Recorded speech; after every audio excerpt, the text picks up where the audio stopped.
안녕하십니까. 지난번에 이어 시산 김승학 한국 독립사 일대기를 읽어보도록 하겠습니다. 이 책에 대하여 추천사를 써주신 분은 세 분이십니다. 오늘은 그 두 번째의 추천사를 읽어보도록 하겠습니다. 추천사 도창회 사단법인 한국문인협회 고문 전 동국대학교 영문학과 교수.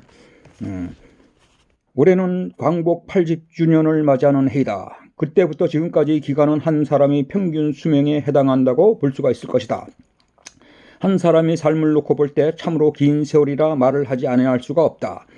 그런데 해방 이후 이 긴 세월 동안 침략자들만 이 땅에서 벗어나 있었을 뿐 저들의 정치는 이 땅에 아직도 고스란히 살아 숨쉬고 있다는 소리가 여러 곳에서 들려오고 있다. 도대체 왜 이렇게 나타나고 있는 것일까? 해방을 맞은 해부터 현재 이르기까지 우리 사회는 식민사관에서 벗어나자는 주장을 수도 없이 많이 해왔다. 그러나 안타깝게도 그렇게 하지 못하였던 것이 오늘날의 현실로 나타나고 있다. 친일 정치에서 완전히 벗어나자는 것을 재언하여 강조한 사람들은 일반 국민들보다 오히려 각계에서 지도적 역할을 하고 있는 사람들이 훨씬 더 많았다. 그러나 그런 약속은 제대로 지켜지지 않았으므로 실속 없는 헛된 말에 불과했다고 밖에 볼 수 없다. 그러므로 우리 사회의 많은 지도층들은 자신들이 스스로 신을 행위를 하거나 그와 유사한 행위를 하면서 그런 모습을 감추기 위하여 또는 흐지부지 덮어버리기 위하여 그런 주장을 겉으로만 내세우고 있었다고 해도 과언이 아닐 듯 싶다.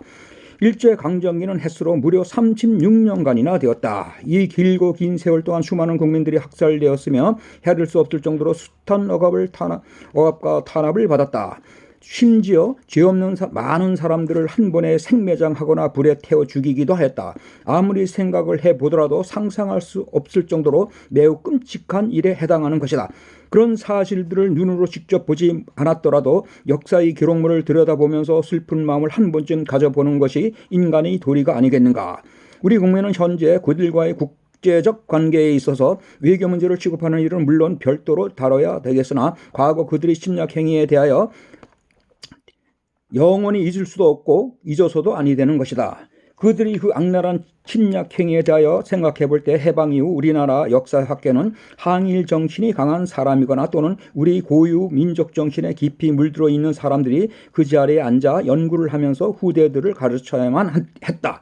그러나 그와는 정반대였다. 과거 조선 총독부에서 감투를 쓰고 일을 하고 있었던 사람들이거나 또는 친일 행위에 가장 앞장섰던 사람들이 역사학자의 탈을 쓰고 광복되던 해부터 주류 학자로 앉아있게 되었다.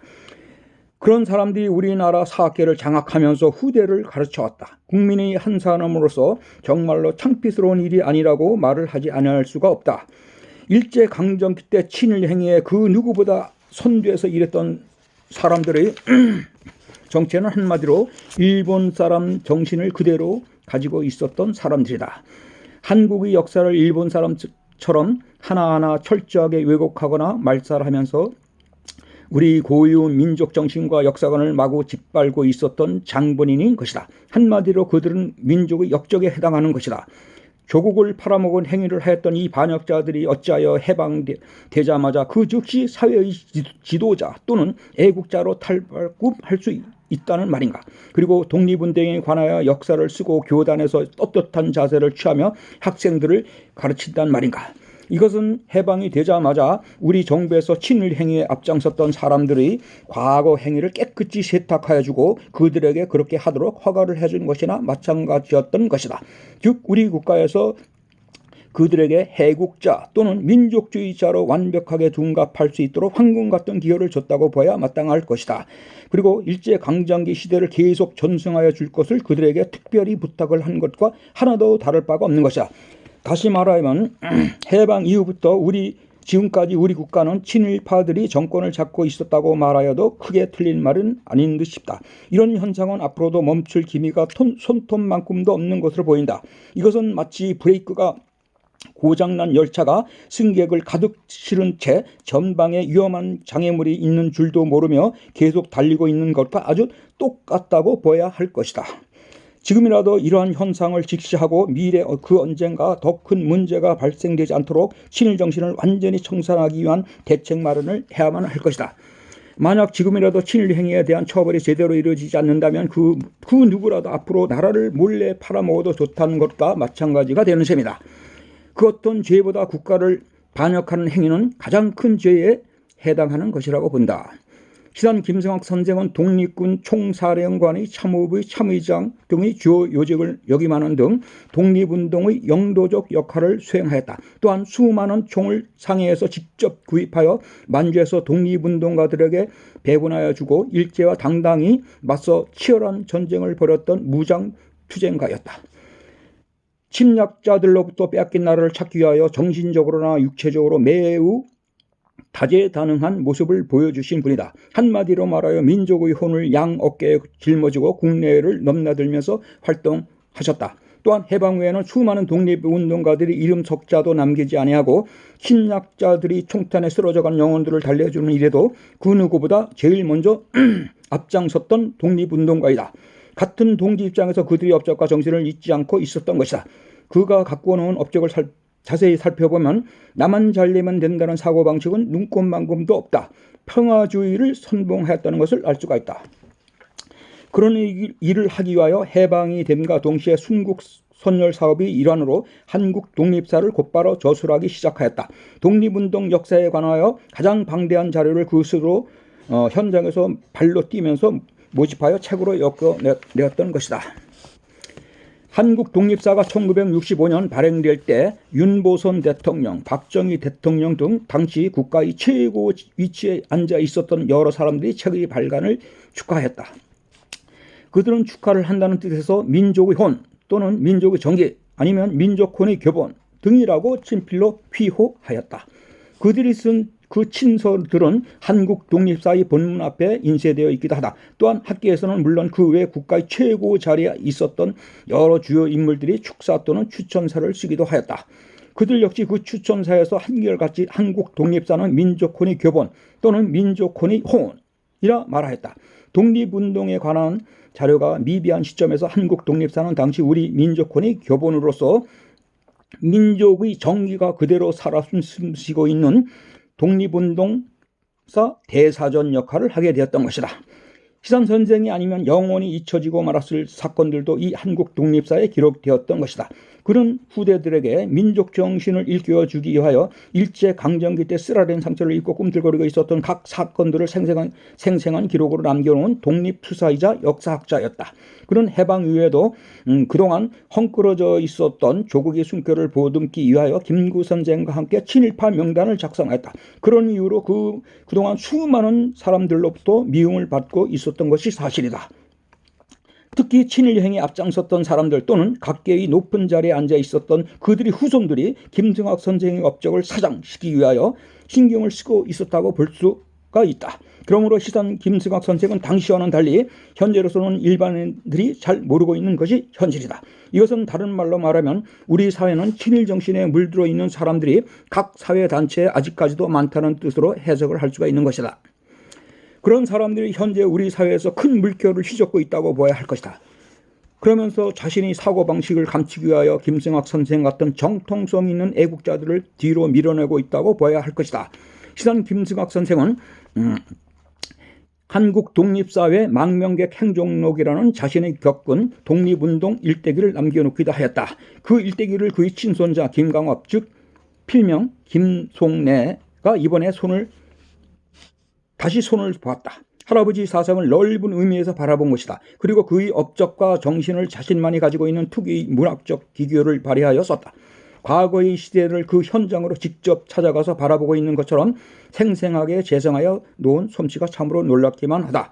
이런 작업이야말로 할아버지에 대한 예의가 되는 것이다. 또한 그의 조부가 그랬던 것처럼 국가를 진심으로 사랑하는 행위에 해당하는 것이라 말할 수가 있을 것이다.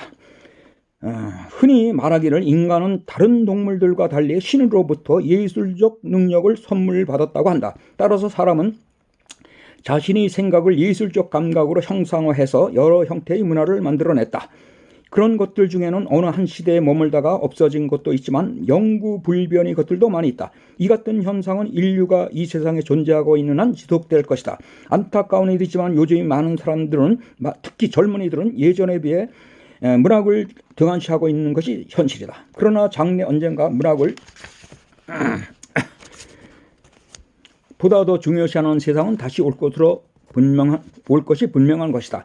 이렇게 생각하는 이유는 아무리 과학이 발달하여 편리주의 현상이 나타나고 있다 하더라도 그 사회에 문학이 살아 숨쉬고 있지 않다면 어두운 세상과 마찬가지라고 보아야 하기 때문이다. 그것은 바로 문학 속에는 그 어떤 정교한 과학 발명품에서도 찾을 수 없는 인간이 가장 따스한 내면의 세계가 잘 담겨 있기 때문이다. 따라서 인류의 모든 훌륭한 역사는 문학으로부터 출발을 하여 문학과 함께 발전한다고 해도 과언이 아닐 것이다. 다시 말하면 문학은 인류의 모든 예술품이 기초가 되는 것이기에 보다 더 풍요로운 세상을 건설하기 위해서는 많은 사람들이 문학을 좀 더 가까이 하면서 내면의 세계를 살찌어야만 할 것이다. 작가 김동래가 이번에 쓴 시산 김승학 한국 독립사 일대기도 이 같은 관점에서 볼 때 매우 훌륭한 작품이라고 말하고 싶다.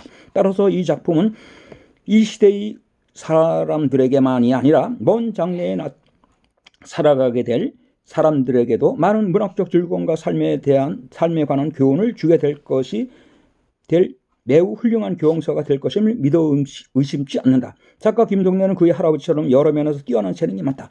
특히 글을 쓰는 일에 관하여 문학적 표현법은 천부적 재능을 가지고 있다고 말해야 올 것이다. 한마디로 말하여 독창적이고 창조적인 면이 매우 두드러지고 있는 것이다. 그러한 재능을 이 작품에서 아낌없이 아주 잘 드러내고 있다. 그의 문학적 재능을 다시 한번 말하자면 무채 없이 이른 몸에 푸른 새싹이 소곤소곤대며 도달하는 것 같기도 하다. 또한 예쁜 새 한 마리가 높은 나뭇가지에 앉아 자신의 아름다운 짝을 찾기 위하여 진심 어린 마음으로 사랑 노래를 부르고 있는 것 같다는 느낌마저 들었다.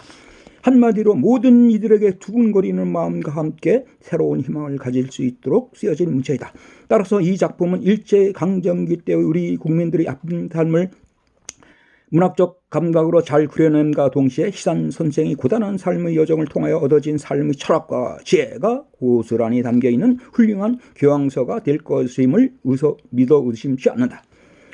다시 말하면 이 책은 고 시산 김승학 선생의 생애를 다시 한번 집중 조명하고 그가 추구한 우리 민족의 독립운동을 통해서 현 세대인 우리가 얻을 수 있는 교훈이 무엇인가에 초점을 맞추어 쓴 역사 교양서인 것이다.